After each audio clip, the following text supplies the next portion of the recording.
Morning. আজকে ব্যাঙ্গালোরে আমাদের শেষ দিন।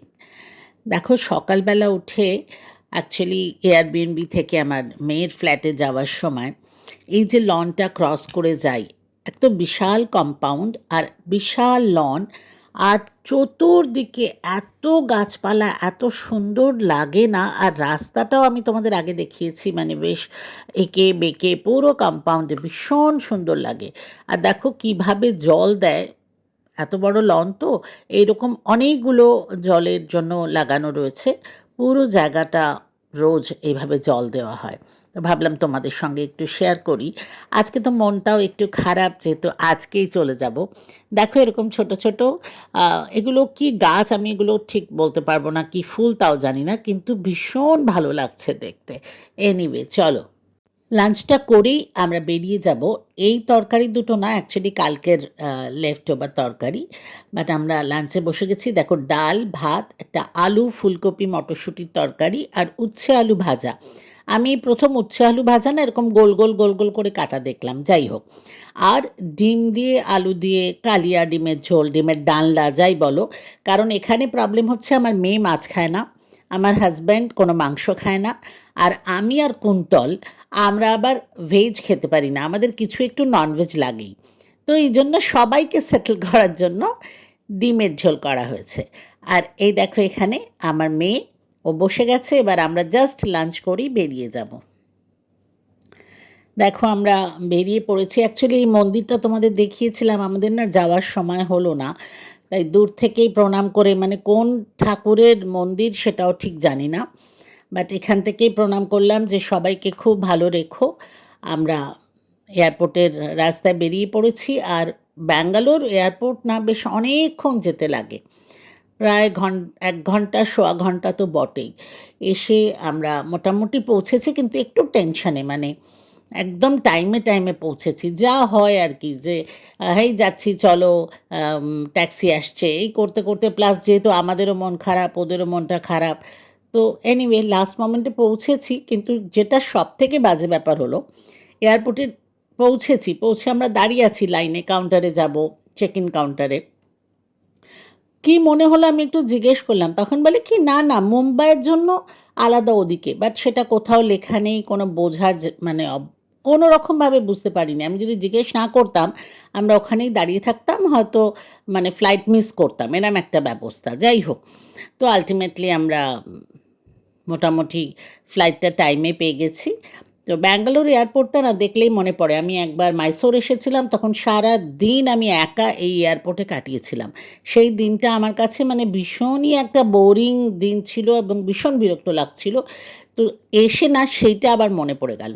যাই হোক, বেশি কিছু আর ডিটেলসে তো দেখানোর নেই। আসলে মনটা খারাপ বলে না কিছুই খুব একটা ভালো লাগছে না। তো আমরা দেখো ফ্লাইটে বসেও গেছি, টেক অফ করছি। বম্বে পৌঁছাতে পৌঁছাতে মোটামুটি সন্ধে তো হয়েই যাবে।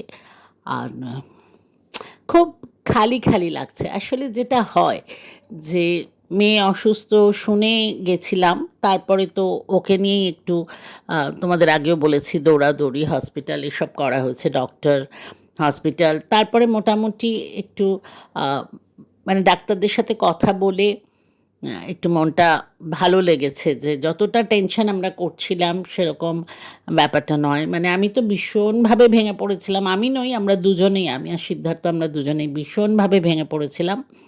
বাট ওখানে গিয়ে ডাক্তারদের সঙ্গে কথা টথা বলে বুঝলাম যে ঠিক আছে, মানে এটা মোটামুটি ট্রিটমেন্ট করলে ব্যাপারটা ঠিক থাকবে। আর যেটা তোমাদের আগেও বলেছি যে পরে এটা নিয়ে আমরা আলোচনা করব। তো এখন দেখো আমরা মুম্বাই পৌঁছে গেছি, ল্যান্ড করছি। আজকাল মুম্বাই থেকে বাড়ি যাওয়ার জন্য ট্যাক্সি পেতে ভীষণ অসুবিধে হচ্ছে, আমি জানি না তোমাদের হচ্ছে কি না, আমাদের তো বেশ কয়েকবার, কারণ আমরা এত বেশি ট্রাভেল করি আর যাওয়ার সময় হয় না। আর যেহেতু আমাদের বাড়িতে এখন কেউ নেই, তো বাড়ির গাড়ি আসার ব্যাপারটা নেই, তো আমাদের ট্যাক্সি নিতে হয়। একটা ভীষণ প্রবলেম, মানে ওই অ্যাপ থেকে বুক করে পাওয়া যাচ্ছে না, মানে অনেক সময় লাগে, তারপরে একটা হিউজ অ্যামাউন্ট দিয়ে মোটামুটি অনেকক্ষণ ধরে ওয়েট করে বাড়ি আসতে হয়। এটা কিন্তু আগে ছিল না, এটা রিসেন্টলি আমি দেখছি। যাই হোক দেখো মুম্বাই ল্যান্ড করে গেছি। আগে না মুম্বাই ল্যান্ড করলে একটা ভীষণ আনন্দ লাগতো, মানে এয়ারপোর্ট আমাদের বাড়ি থেকে বেশি দূরে না, হার্ডলি হয়তো ১৫-২০ মিনিট লাগে। তো তখন থেকে একটা খুশি যে বাড়ি যাব, গেলেই একটা দরজা খুললেই সেই রিনিউ ঝিনুক, ওরা সেই হৈ হৈ আনন্দ, মনে হচ্ছে যেন কত মানে আমাদের জন্যই অপেক্ষা করছে। একটা বিশাল হৈ হৈ ব্যাপার ছিল। আচ্ছা, এখন দেখছো লাগেজ নেওয়ার জন্য দাঁড়িয়ে আছি। এটাও টার্মিনাল 1 এই আমরা এসেছি। আর বহু বছর পরে যাওয়ার সময় যেরকম বললাম, ফেরার সময় ঠিক তাই। বহু বছর পরে না আবার টার্মিনাল 1 এ এলাম। কিন্তু সেভাবে কিছুই পাল্টায়নি। এই টার্মিনাল 1 এর এই জায়গাটা সেই আগের মতোই আছে। বাট যেটা বলছিলাম, এখানেও কিন্তু সেই সেম প্রবলেম ফেস করলাম। এখানেও আমাদের ট্যাক্সি পেতে ভীষণ অসুবিধে হয়েছে। প্রচুর সময় নষ্ট করে আল্টিমেটলি যাই হোক আমরা বাড়ির পথে রওনা হয়েছি, দেখছো ট্যাক্সিতে বসে আছি। আর রিনি ঝিনুকের কথা যেটা বলছিলাম, এখন না সত্যি মনটা ভীষণ খারাপ লাগে।